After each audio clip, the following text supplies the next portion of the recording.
Bienvenue sur Teach, votre mission d'enseignement de maturité spirituelle. On est en train de clôturer cette semaine que nous avons si bien commencé en parlant essentiellement de commencer. On parlait de l'art de commencer, de tous les secrets qu'il y a dans la Bible. Je dis tout, quelques secrets qu'il y a dans la Bible, qui nous montrent comment commencer, ou bien que faire au commencement. Comment il faut arroser les débuts de quelque chose, les débuts de l'année, les débuts d'une relation, les débuts, l'arrivée d'un enfant, quand c'est nouveau, quand ça commence. Quels sont les secrets, les vérités bibliques attachées au démarrage? J'ai commencé par poser la fondation de toute fondation. Dieu, c'est lui l'alpha. Et puis on a commencé à parler de la place de la dédicace, le secret qu'il y a derrière les prémices. Et on s'est mis à parler du bien fondé de prophétiser, de déclarer les paroles et de structurer la chose. Il y a une vision, il faut qu'il y ait un plan. Aujourd'hui, en terminant, j'aimerais qu'on parle du bien fondé, de fonctionner sous l'onction. En fait, c'est fonctionner sous une grâce transmissible qui nous a été transmise, de fonctionner sous la capacitation surnaturelle, de débuter un travail par un transfert. C'est de ça que je vais parler. Alors, let's teach. Grandissons ensemble.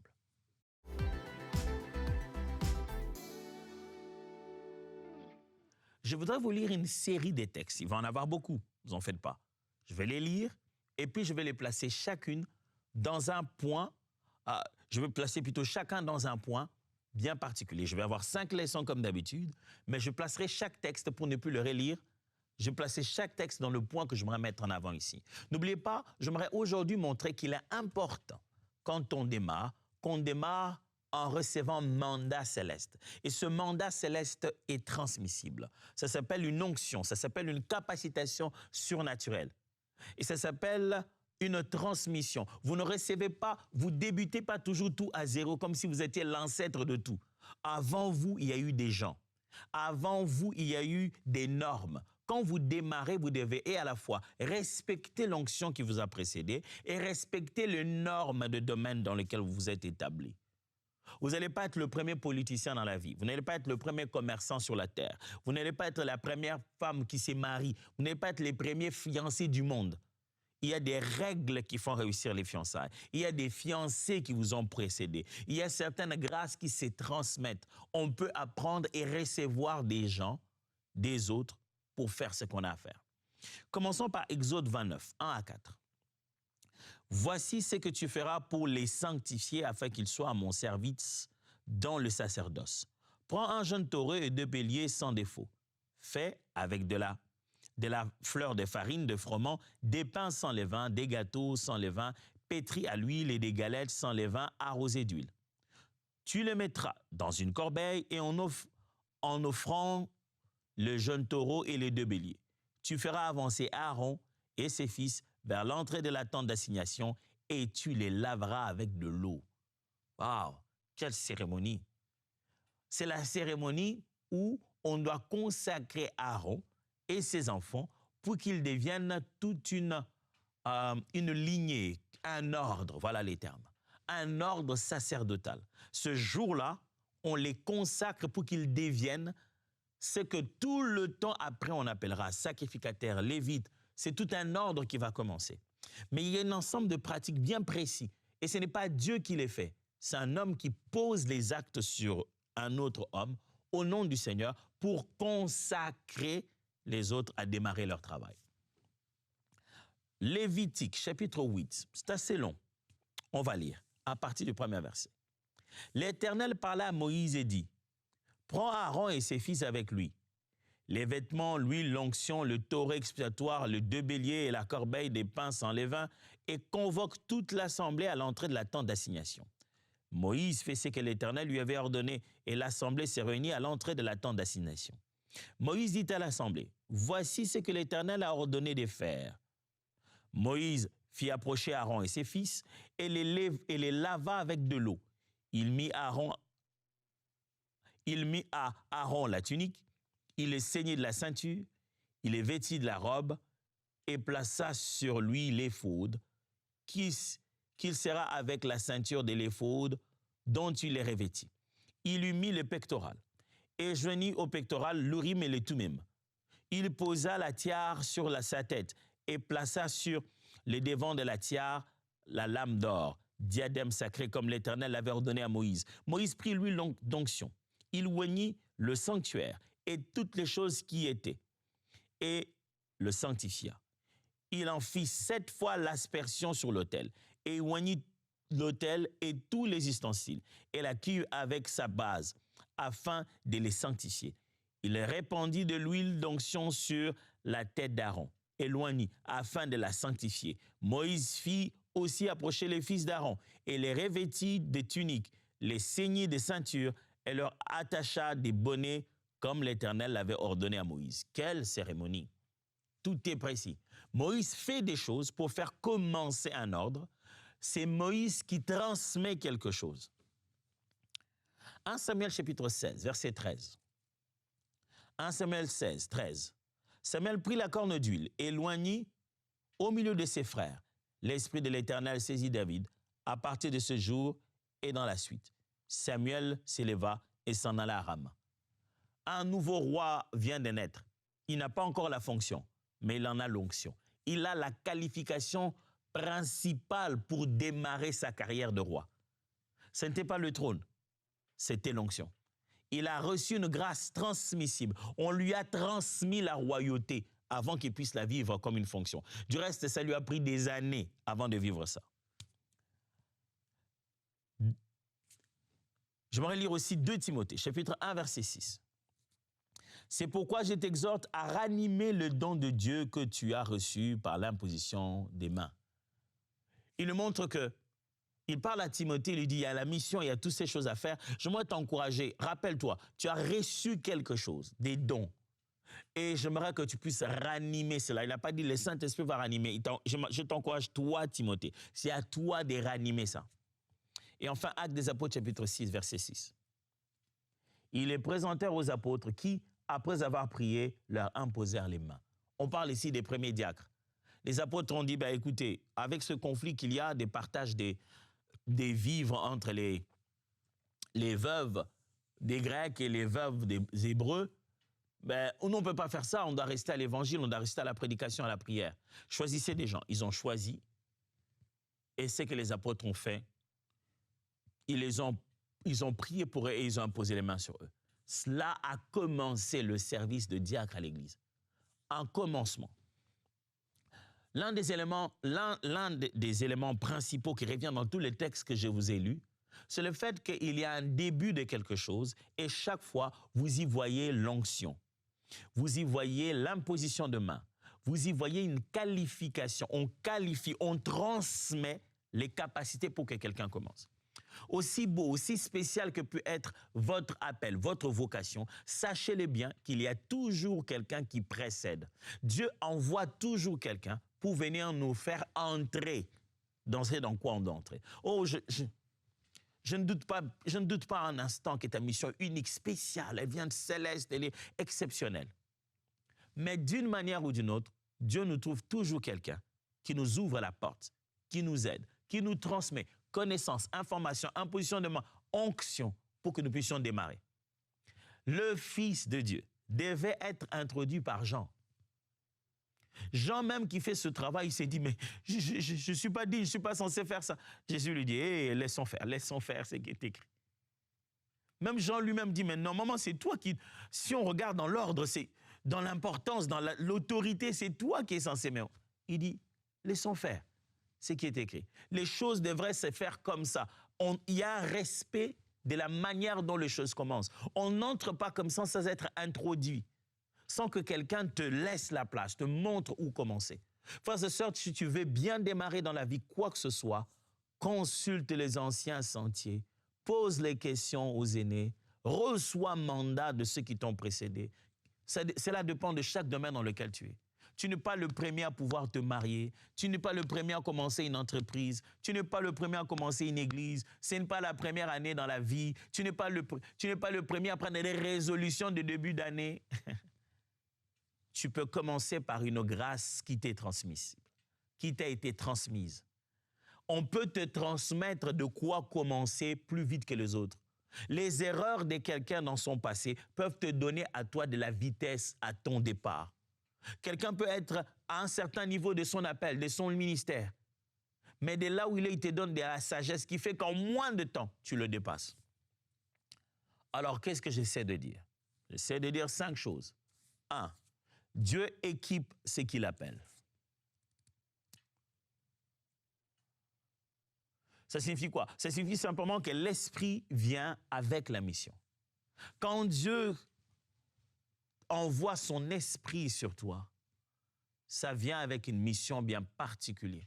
Cet envoi de l'Esprit, le fait que Dieu fasse descendre sur toi son Esprit, cet équipement surnaturel de sa présence, ça vient avec une mission. Dieu équipe toujours ce qu'il appelle. Mon frère, quand Dieu t'appelle à faire quelque chose, il y en a la capacité surnaturelle. Je ne sais pas pourquoi, à l'Église, on a commencé à croire que Dieu ne nous équipe que quand on doit commencer une église, commencer un département. C'est pourquoi quand on vous dit à quelqu'un, Dieu t'a oint, Dieu t'a appelé, tout de suite, il s'imagine une église. Comme les églises, c'est un peu difficile à faire maintenant, avec les lois et tout, une chaîne YouTube et on fait une église numérique. Non. Pour être roi, les gens étaient oints pour tenir une responsabilité politique. Crois-moi, mon frère, crois-moi, ma sœur, pour cette entreprise, pour ces projets d'entrepreneuriat, pour cette école, pour cette carrière politique, pour tout ce que tu dois commencer avec Dieu, si Dieu t'a appelé, prends conscience à partir d'aujourd'hui que son appel t'a transmis quelque chose d'exceptionnel. Ça s'appelle son onction. L'appel qu'il t'a fait vient avec l'esprit qui repose sur toi. Je lis avec vous dans 1 Samuel comment Samuel prit la corne et oignit d'huile David. Il n'est pas encore devenu roi. Il y a encore un roi qui règne. Politiquement, cet acte pouvait être mal pris. Dans tous les cas, quand Samuel voulait y aller, il a dit à Dieu, si je vais faire ça, Saül va apprendre et il peut me tuer. Il a dit non, quand toi tu arrives dans la ville, ne dis pas que tu es venu faire ça. Dis seulement que tu es venu pour l'offrande d'abord. Limite-le à l'information qui est utile. J'ai une bonne nouvelle pour toi. Tu n'as pas peut-être encore accompli de grandes choses, mais si c'est Dieu qui t'a appelé dans ça, sache que tu ne commences pas seul. Il y a une qualification surnaturelle. Commence avec la grâce qui t'a transmise. J'aime comment il dit à Gédéon, va avec la force que tu as. N'est-ce pas moi qui t'envoie? Quand Dieu t'envoie, il a garanti que tu aies une force dedans de toi. Deuxième vérité. L'imposition des mains établit et protège. Quand on est dans les contextes qui s'y prêtent, j'aimerais vous encourager, frères et sœurs, à bénéficier de l'imposition des mains. Parce que c'est une couverture spirituelle au début. Je lis avec vous Actes chapitre 6, verset 6, n'est-ce pas? Quand la Bible parle du fait qu'on a pris tous ces diacres, on les a présentés aux apôtres et leur a imposé les mains, on priait pour eux. L'imposition des mains est un acte spirituel important, qui n'est pas d'hier. Ce n'est pas une chose que nos pasteurs avides de pouvoir ont inventé pour démontrer qu'on ne peut pas faire des choses sans passer par eux. Non, ce ne sont pas les pasteurs qui ont inventé l'imposition de main. L'imposition de main a précédé même la venue de Jésus sur la terre. L'imposition des mains s'est pratiquée depuis l'Ancien Testament. Et lorsque l'homme d'Hébreu parle des fondamentaux de la foi, ce qui est censé être la base de tous, il parle de la doctrine des baptêmes et il parle de l'imposition des mains. Imposer les mains est plus qu'un geste symbolique, c'est un geste sacerdotal. C'est-à-dire, dans le geste lui-même se trouve le secret. On ne peut pas le substituer. Ce qu'on obtient par imposition de main, on n'obtient que par imposition de main. C'est comme si tu te disais, à la place de la Sainte Seine, je vais jouer la musique. Non, la Sainte Seine est la Sainte Seine. Les objets symboliques qui sont dedans ne peuvent produire que la promesse qui est attachée. Et tu ne peux pas remplacer ça. L'imposition des mains est utile, aussi longtemps que cela était possible.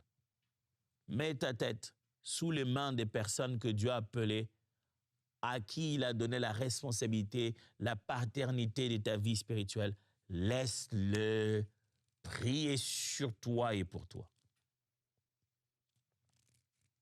Laisse-les prier sur toi et pour toi. Ça, mes amis, ces gestes-là, ça protège pour les débuts. Quand on démarre, l'imposition de main établit et protège. Ça t'établit dans ce que tu as appelé. Pourquoi, après les élections, on a choisi un roi ou un président? On sait tout le monde qui a gagné, mais on attend néanmoins l'investiture. Avant l'investiture, il ne se met pas déjà à s'élever, à commencer à parler de toutes les décisions qu'il a prises. On veut d'abord l'investir de cette royauté. L'imposition de main est comme un acte d'officialisation d'une transmission. Aussi longtemps que cela dépend de toi. Demande qu'on prie pour toi. Demande qu'une autorité spirituelle, demande que quelqu'un investi de cette autorité de Dieu impose ses mains sur toi quand tu veux démarrer, quand tu veux commencer. C'est dans quoi tu veux commencer. Demande qu'on prie pour vous. Demande qu'on prie pour ton entreprise. Demande qu'on prie pour toi. Quand l'homme de Dieu proclame les bénédictions pour la nouvelle année, lève bien tes mains, identifie-toi ce qu'il est en train de déclarer. Il ne peut peut-être pas aller sur chaque tête et poser la main, mais quand il a ses mains levées, c'est comme ça qu'on bénit en masse.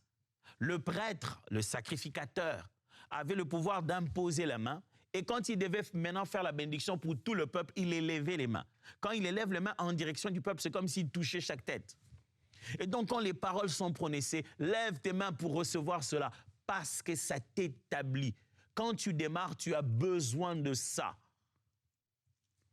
C'est drôle de voir que nous, les chrétiens, on se dit, je vais quand même commencer, je ne vais pas quand même ne pas informer mon père et ma mère. Il faudrait quand même qu'ils sachent. Ah, je veux quand même qu'il soit content, que je reçoive sa bénédiction. Tu dis non, je vais l'épouser, je vais épouser ma fiancée. Il faut quand même qu'il reçoive la bénédiction de ma mère, de mon père.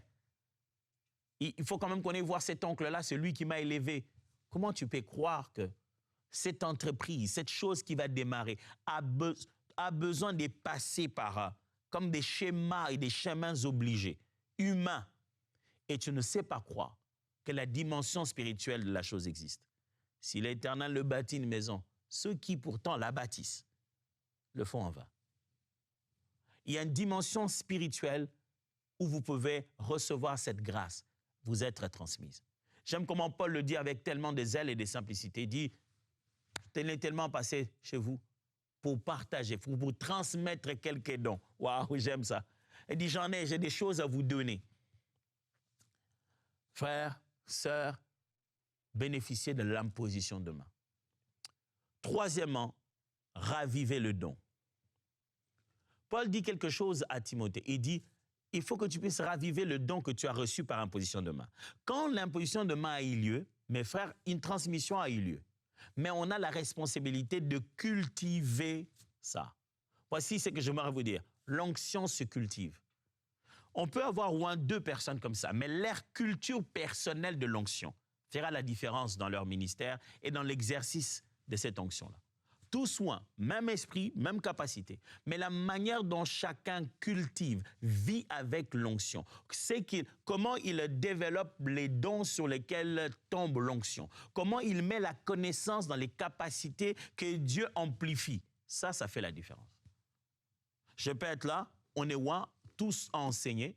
Oh, fantastique, Dieu nous a donné les mots justes pour communiquer sa pensée. Mais les heures que je passe à lire la parole, à comprendre, à étudier, à lire les documents connexes, à faire les recherches nécessaires, ça va nous distinguer. Ça va donner plus de vocabulaire dans ma bouche. Ce qui fait qu'au moment où Dieu sélectionne la base de données pour communiquer sa pensée, les mots justes, il y en a suffisamment dans la tête.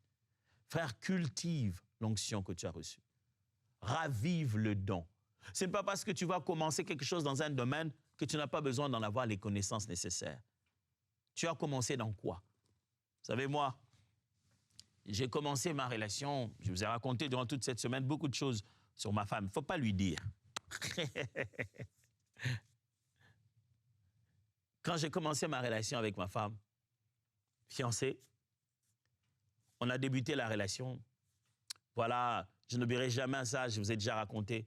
Je me souviendrai la fois, je suis allé voir l'apôtre Dallo, je lui ai dit, papa, je sais tout ce qu'il ne faut pas faire dans une relation, mais je ne sais pas ce qu'il faut faire. C'est qu'il ne faut pas tomber dans l'impudicité, je connais tout ça qu'il ne faut pas faire. Mais entre-temps, on est censé faire quoi? Je ne comprends pas très bien quelles sont les initiatives à prendre. Je me souviendrai qu'il avait un petit sourire au coin. Il m'a conseillé, il m'a parlé. Ce jour-là, j'ai pris connaissance de combien il fallait bien que je cultive ça. Il a prié pour nous. Il nous a bénis, ma fiancée et moi. On a commencé cette relation sous des bénédictions de l'Éternel. Mais il fallait que je puisse bien raviver ça. Je me suis rendu compte que mon ignorance devenait réelle. Je me suis acheté des livres. J'ai commencé à lire. J'ai commencé à étudier. J'ai commencé à livre après livre. Ah, j'ai lu les beaux, les merveilleux livres de Gary Chapman. Ces livres qui ne perdent jamais leur valeur jusqu'à aujourd'hui. Je continue à lire. J'ai lu, je regardais. Oh, j'avais tellement d'angles morts. J'ai appris, j'ai grandi rapidement. J'aurais pu rester dans cette relation et me cogner avec ma fiancée tous les jours à cause de mon ignorance, mon incapacité à raviver ce que j'ai reçu. Je n'oublierai jamais un jour, je suis allé la raccompagner. On arrive et on est sur le point de se séparer. Elle dit, est-ce qu'on peut s'arrêter et parler un peu? On s'arrête pour parler. Elle me dit, je tenais à te parler. Je dis, OK. Qu'est-ce qu'il y a? Elle m'a dit, je ne sais pas, toi tu me prends pour une sœur dans les Seigneurs, comme si j'étais une brebis que tu encadrais ou quoi? J'ai dit, techniquement c'est correct. Tu es sous ma responsabilité d'une certaine manière. Elle m'a dit, je crois que tu confonds notre relation amoureuse avec notre relation en Christ. Quand on se rencontre, on prie, on médite la parole, on parle des choses d'en haut. Quand est-ce qu'on bâtit cette relation? Je pense que c'était l'un des jours où je me suis rendu compte de combien j'étais tellement ignorant de ce que ça voulait dire une relation. J'y étais dedans, l'esprit en vérité, c'était le temps, alléluia. Je voulais la femme du ministère, mais je commençais à exercer le ministère sans d'abord la prendre pour femme. Ce jour-là, ça m'a permis de me rendre compte, oh tiens, je suis tellement ignorant. Il faut que j'apprenne à cultiver cela. Frère, si tu veux commencer, quand tu commences, cultive très bien. Renseigne-toi, apprends, ravive, ranime, découvre. Toi qui te dis que tu viens de commencer quoi? Une église, un ministère, c'est le moment d'apprendre encore. Ouh, c'est le moment d'apprendre à prêcher. C'est encore le moment d'apprendre à diriger une église. C'est encore le moment. Il y a plein de choses que tu dois faire pour raviver ce que tu as reçu. Quatrièmement, pureté et habillement sacré. Voici deux choses qui arrivent lorsqu'on commence avec une grande transmise, c'est-à-dire on reçoit l'imposition de main, l'onction, on reçoit la communication de grâce. Quand vous recevez des générations qui vous précèdent, vous ne recevez pas seulement l'imposition de main, vous ne recevez pas seulement les enseignements, vous recevez aussi ce que j'appellerais le protocole, ce que j'appellerais les standards de l'art. Vous êtes nouveau peut-être dans le domaine, mais le domaine existe avant vous. Il y a comme les standards de la manière de faire dans le domaine où vous êtes. Il y a des anciens sentiers qui sont là que vous ne devez pas effacer. Il y a des standards, il y a des normes qui régissent le domaine dans lequel vous êtes. Pas de la compromission, mais des bases établies par Dieu. Et dans le contexte que nous avons lu avec vous dans le livre d'Exode, Dieu est en train de donner des instructions bien claires à Moïse et lui demande d'exercer ça sur Aaron et ses frères. Il va lui dire comment ils vont s'habiller. Il va lui dire de les laver d'eau, de les consacrer avec l'onction, de leur mettre des léproses, de leur mettre des lins blancs. Il montre très bien. Ce qu'il leur met ces jours-là, c'est comme ça que du reste de tout le temps, les sacrificateurs et les lévites vont s'habiller. Que tu sois lévite de la génération 2.0, quels que soient les lévites après les années, l'accoutrement, l'ordre, la manière de s'habiller, tout ça était déjà placé. Frères et sœurs, il y a toujours une identité visible, une conduite irréprochable qu'il faut avoir dans un milieu. Identité visible et conduite irréprochable. Chaque domaine dans lequel vous entrez pour la première fois a son standard, a son protocole, a son étiquette. Tu es devenu pasteur, il y a une conduite pastorale. Tu es devenu politicien, il y a une conduite politicienne. Tu es devenu entrepreneur, il y a une conduite, j'allais dire entrepreneuriale si ça existe. Un entrepreneur ne se met pas à dépenser son argent comme ça. Un entrepreneur ne laisse pas les factures, il en a besoin. Chaque milieu, chaque domaine a son protocole, a son étiquette, a sa façon de se présenter, son identité visible. Mais il a aussi sa conduite irréprochable, il a aussi ses codes de comportement. Si tu veux commencer bien, il faut que tu commences en respectant ces choses, en prenant conscience de ce que c'est. De fois, on ne commet pas des erreurs de fond, mais on commet des erreurs de forme. Et ça peut nous coûter très, très cher. Tu as bien commencé, mais tu as juste manqué un élément de protocole. Et tout le monde s'est transformé en ton ennemi. Tu aurais pu entrer dans ces domaines-là et réussir. Tu t'es fait des ennemis trop tôt. Même si tu vas prier en disant, ouais, même s'ils sont mes ennemis, le Seigneur est avec moi. Tu n'avais pas besoin de te faire des ennemis si tôt. Juste parce que tu as manqué des tacts, tu as manqué des protocoles. Tu n'as pas pu attendre qu'on puisse te transmettre l'art du métier, les normes du domaine. Si tu veux bien commencer, accepte qu'on te transmette les choses que tu ne connais pas.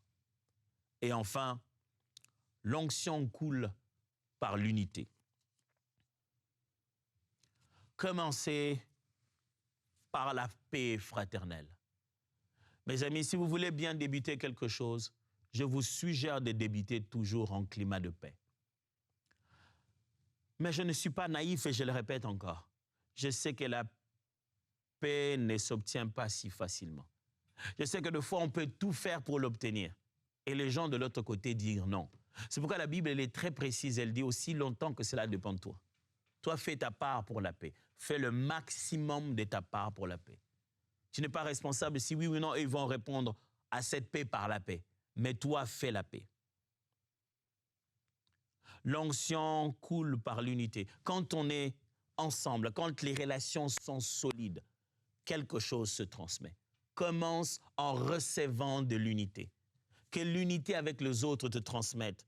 Ne commence pas en un îlot seul, détaché de tous. Commence avec une famille, débute avec des amis, débute avec des alliés. Le psaume 133, vous le savez bien dit, psaume 133, 1 à 3. Cantique des degrés de David. Voici, oh, qu'il est agréable, qu'il est doux pour des frères de demeurer ensemble. C'est comme l'huile précieuse qui, répandue sur la tête, descend sur la barbe d'Aaron qui descend sur les bords de ses vêtements. C'est comme la rosée de l'Hermon qui descend sur les montagnes des Sion, car c'est là que l'Éternel envoie la bénédiction, la vie pour l'éternité. Bénédiction et vie pour l'éternité. Frères et sœurs, on a fait toute cette semaine, on a appris beaucoup de choses. Laissez-moi prier pour vous d'abord. Seigneur, tu nous as tellement parlé. Nous ne pouvons plus commencer de la même manière. Ah non. Quelque chose doit changer. Nous avons appris quelques secrets et nous voulons très vite les mettre en pratique. Merci de nous donner ce courage, de braver nos limites, de braver nos peurs, d'aller dans les vérités que Dieu a dit. Des fois même, on sent notre orgueil être pris en plein milieu. C'est plus qu'une question d'action, c'est une question de cœur d'adorateur. Merci de nous conduire, Seigneur, à exécuter ce que tu veux et non pas ce que notre chair nous pousse à faire. Nous voulons commencer différemment parce que tu vas aller avec nous très loin, ô toi, Alpha. Au nom de Jésus. Amen. J'espère que cette semaine a été bénissante et qu'elle a été d'une quelconque aide pour que vous commenciez différemment. Moi, je vous dis merci. Merci à vous tous les partenaires de EMCI. Vous savez que ma gratitude, j'en ai fait une discipline régulière.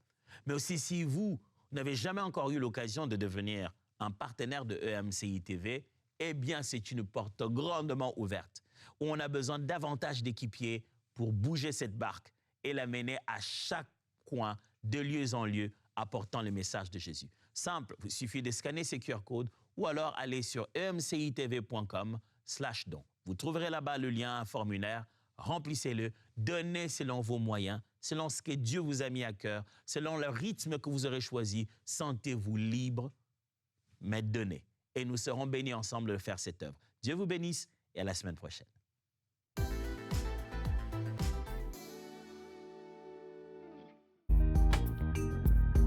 Merci à tous nos précieux partenaires grâce auxquels cette émission a pu être réalisée.